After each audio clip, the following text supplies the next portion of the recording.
know you could be the winner if you really wanted to, right? But the problem is you keep playing that what if game. What if it don't work? What if I fail? Nah, flip it. What if it does work? And what if you win? Then what? You're gonna be sitting there happy, right?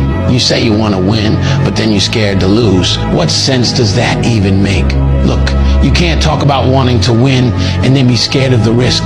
That's not how this works. If you lock in, keep your head down and stay focused on the vision, how could you not win?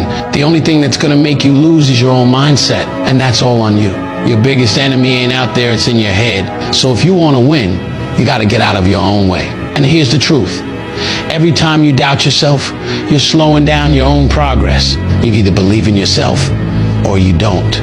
There's no in between. If you keep second guessing everything, you're already losing. But when you stop playing scared and start moving like you're built for this, you'll see everything change. So stop thinking about what could go wrong and start focusing on what's gonna go right.